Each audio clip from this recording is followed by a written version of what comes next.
Buenas noches, San Antonio. This is your home for Tejano music, KLMO television, and we are sending saludos to all the incredible Tejano performers out there. From the veterans who laid the foundation to the rising stars, keeping the beat alive, you are the heart and soul of La Onda Tejano. And to the fans, the ones who fill the dance floors and crank up the radios, you are the reason we keep the music going. Hi, my name is John Boyd from KLMO Television, and I'm here with Las Fenix. Hey! Nosotras somos sus amigas Las Fenix, and we want to invite you guys to watch KLMO Television. Un beso y un abrazo de sus amigas Las Fenix. ¡Mua!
with, tell me your name.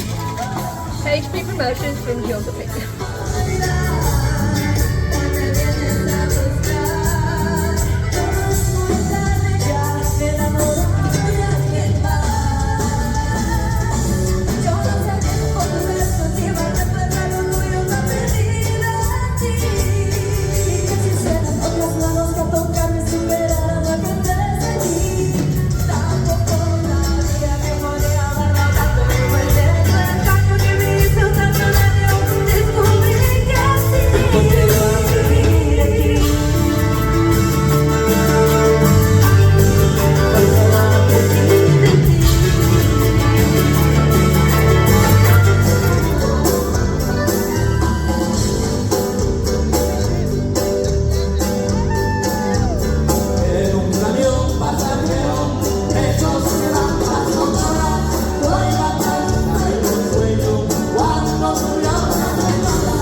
Hi, this is David Rodriguez, the father of Las Fenix. I want to invite you to watch this channel, KLMO TV. Watch it. You're going to like it. You're going to love it. Hey guys, we are Las Fenix and we want to invite y'all to watch KLMO television. Un beso.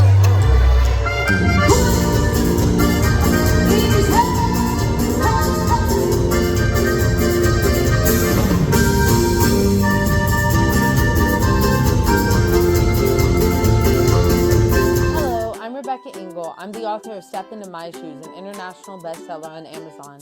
The book goes through a young girl's life with autism or a learning disability going through school. It's based off of my real story.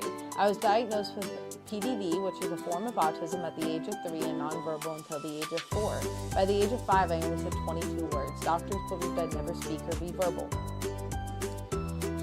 I want to give a special thanks to Rosie Thames, my book coach.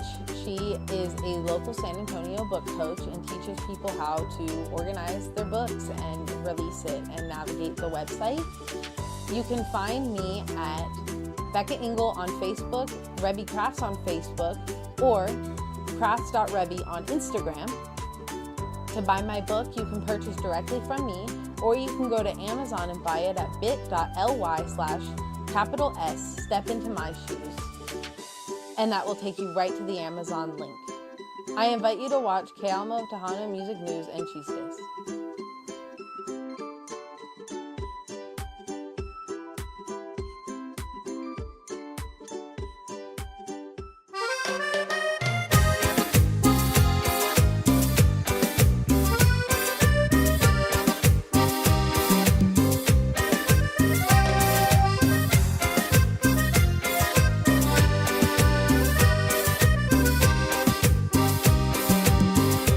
Eres tú mi juramento, vives en mi pensamiento, es tan grande lo que siento,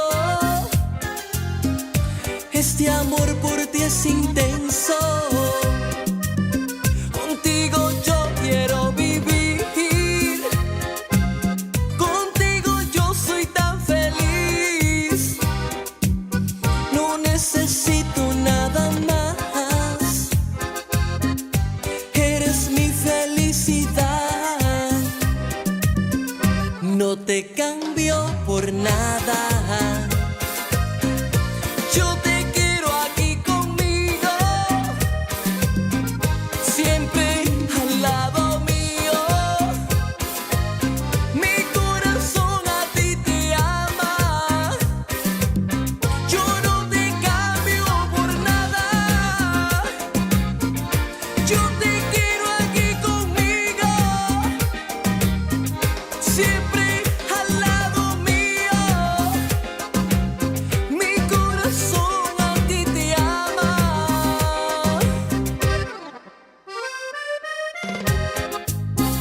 Papuchi, baby.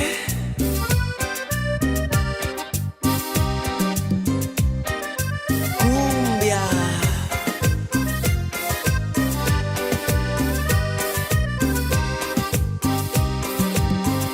Que se entere el mundo entero,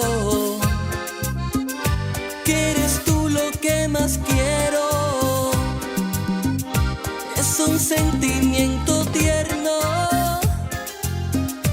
y quiero que sea eterno,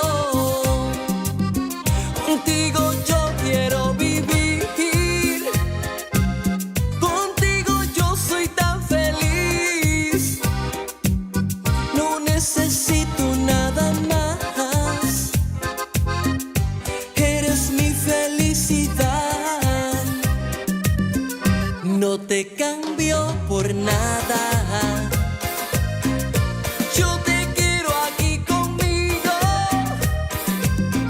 siempre al lado mío, mi corazón a ti te ama, yo no te cambio por nada.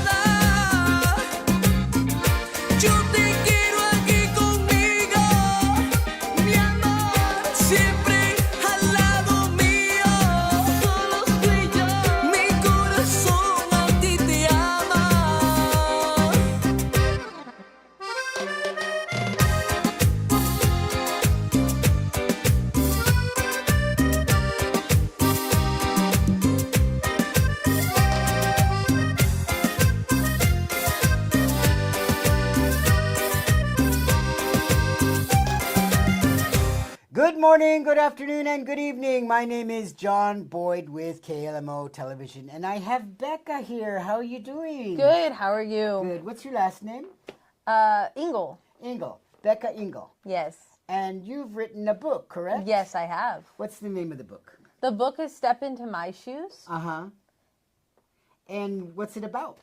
It's about a child with special needs who has a learning disability. The child is based off of me. Her name is Rocky. So it's an autobiography, kind of? Kinda, yeah, partially, yes. Autobiographical? Yes, yes. Is that a most word? definitely. Autobiographical? I Say don't that think 5 so. times fast. Autobiographical. Okay.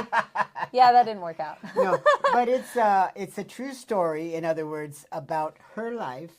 And tell us what prompted you to want to become a writer. Yeah, sure. So I think becoming a writer was kind of somewhat accidental. Mm-hmm. And I say that because my freshman year of high school, I would write down my thoughts at the end of the day because I was battling, depressed state. I wouldn't necessarily say depression, but I was in a very, very depressed state. So I would write every day. And my poetry started getting offers to get published about 6 years later. And Wow. My poetry has been published now 7 times. And throughout college, they... What did you study? interdisciplinary studies, elementary education. Okay. Do you want to become a teacher, or are you a teacher? I am a teacher, You're yes. a teacher right now? Yeah. Oh, that's amazing. Yeah. What do you teach? Special education, 3rd, 4th, and 5th grade. Wow. So you have a special interest in the special education because you can actually relate. Yes, most definitely. I can relate to the kids because all of my kids have special needs, but many of them have similar struggles that I did. Now, how do you let them know that you had the same kind of background as they do to help them feel more comfortable, or? Yes, all of my students know about my childhood. They actually all have a copy of my book. Oh, wow. And did they do book reports on it? No. No. Too little to do all that. They're too small. What age are they? I have 9, 10, and 11, so. 9, 10, and 11? Yeah. Oh, those are nice ages. Yes, good age. For boys, that's kind of like a coming of age. It's like when you Most definitely. When you turn 12, you're a different animal. When you're a little boy, and the next thing you know, you're a big man. No, I'm just kidding. Yeah. No, well, mentally, I think that's when a boy starts to mature just a little bit. Because Yes. Women or girls mature much quicker than boys do. Yes, we do. And I see that in my students. Yes, I guess, yeah. Yes. They stop playing around. They don't play as much. Yeah, no. My girls are really serious, and my boys are very funny, and they're very jokester. I love them to death, though. And active, I guess. Yes. So tell us about your story when you were growing up. So when you didn't speak until you were age 4? Yeah. So at 4 years old is when I started communicating in a speaking manner. My parents worked really hard to get me to be able to. Doctors didn't think I would ever speak or communicate in that manner. Being nonverbal until that age, there was doubts about, if I would ever talk. And then finally at 5 years old, I said 22 words. But yeah, I was nonverbal until the age of 4. What was your first word? I couldn't tell you. I know that my favorite words were not today. Uh-huh. I use those often to my therapist because my Not today? therapist would tell me, hey, do this, do that. And I would go, not today. But I couldn't tell you what my first word was. My first word was Honda. Okay. It wasn't Mama or Papa, it was Honda, because my mother rode me to the hospital pregnant on a motorcycle, on a Honda motorcycle. Oh, wow. And my sister carried me back on the back of the Honda motorcycle from the hospital to home. So I was a crybaby. Yeah, I would have cried then too. Yeah, but I wouldn't, so they couldn't get me to stop crying unless they took me on a ride on the Honda. So they said Honda more to me than Mama or Papa. And of course I learned the word Honda first. Okay. And that's fair. So as a result, I've been riding a motorcycle since before I was born. Yeah. Yeah, that makes sense. So tell us about the book. So the book kind of starts at home. Rocky is centered at her home, trying to keep everything organized, trying to get ready for the day, but everything's kind of messy and her thoughts aren't quite right. And then she starts off the day walking in the same path. Many people with special needs get thrown off by changing routine, so I really emphasize that. And then throughout the timeline, she's going to school and she's dealing with different subjects and kind of processing her sensory emotions. One thing that many of us with special needs battle is sensory processing disorder and auditory processing disorder, which is your ability to process senses around you, the sounds, all of the touch, sense, smell. And then the auditory side is your ability to process the sounds and how fast you process them and how fast they go in and out of your brain. And so I really focus on that aspect of her life. You know, science is overstimulating because you have all the kids screaming about the experiment. You have all these other things going on. It's overstimulating. As in a setting like the library, it's very quiet. You're very at peace. You're alone. You can kind of unmask, which is your ability to express your disability. Many with autism, when they're around other people, we kind of mask what our true person is because we feel like we can't express that due to the fear of being judged. So things like stimming, arm movements, flapping, all of that's kind of compressed inside of us until we're alone in a place like the library. Or art, where you kind of just release your emotions onto paper. And so I kind of, you know, those are her favorite areas and places to be. And then on the way home, her path gets thrown off, unlike the beginning of the story where her path was, you know, correct and she could get home properly. At the end of the story... So you're talking about the character in your book. Yes. What's her name? Rocky. Rocky. Okay, Yeah. Rocky in the book. Yes. Her whole path gets thrown off, and now she's stressed and trying to process all of her emotions while also finding a new path home. And obviously that leads to sensory overload and auditory overload. And so when she gets home, she tries to explain this to her family and process all of it, but she can't. And mostly because her family is neurotypical, so they don't understand. They're not autistic, so they won't understand her emotions. And so the whole storyline is kind of based on the sensory auditory processing disorder and routines. And what would you give, what kind of advice would you give any parents out there who might have autistic children that need this kind of help? Yeah, so definitely seek help from people who have lived experiences with learning disabilities. I'm definitely a resource. You can always reach out to me about that. I've helped many autism families in San Antonio.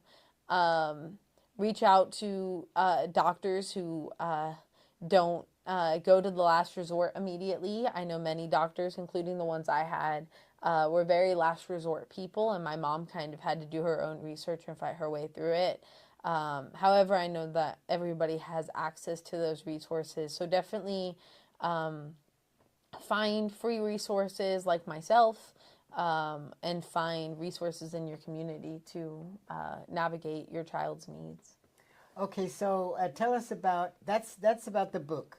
Mm-hmm. Now let's change the subject a little bit. You have a hobby or a business. Sure. What is it that you do when you're not teaching school? Sure. So I'm a knitter. I knit a lot.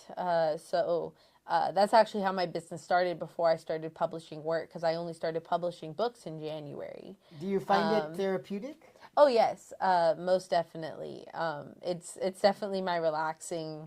I've knit so much over this past break. I'm off these next 2 weeks, and I've been knitting hats and earwarmers and everything you can think of. Oh, I might get an earwarmer for it. I hate the cold. Yes. So, where can we find your knittery? Is that a word?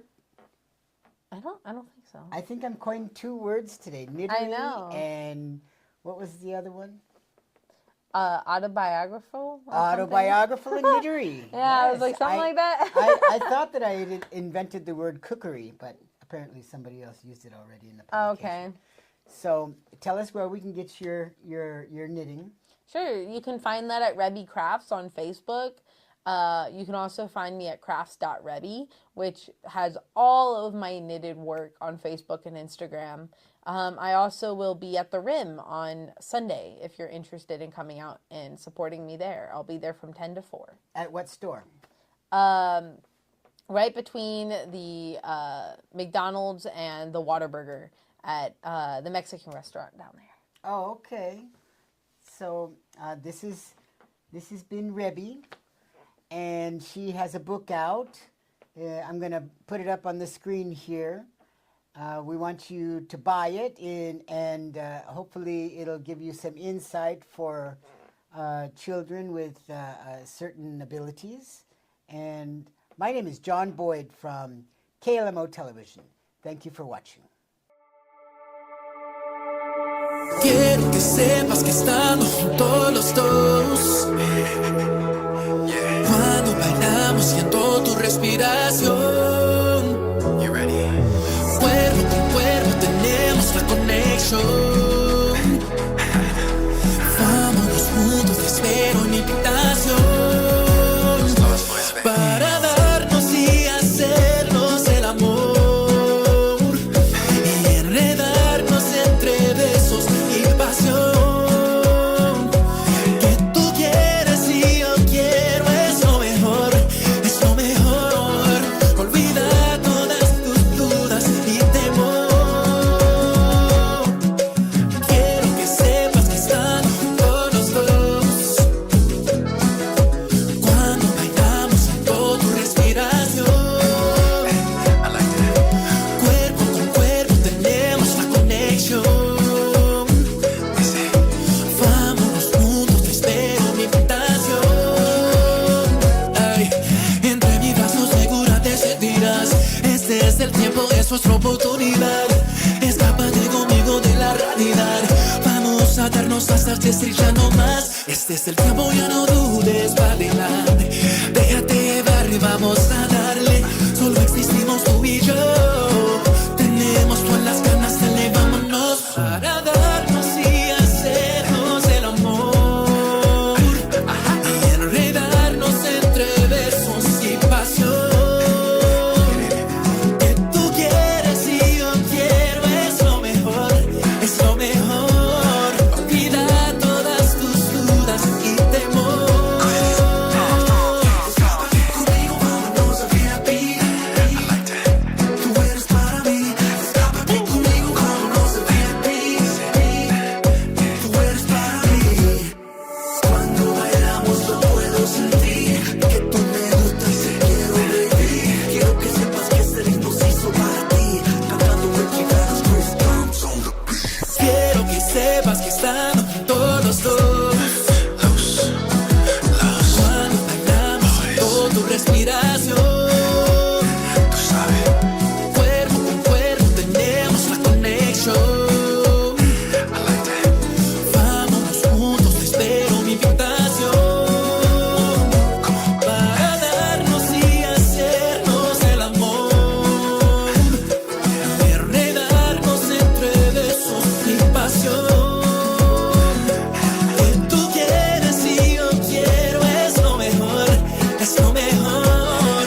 Olvida todas tus dudas y temor.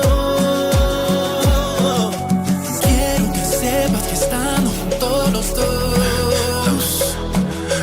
Cuando bailamos siento tu respiración. Cuerpo con cuerpo tenemos la conexión.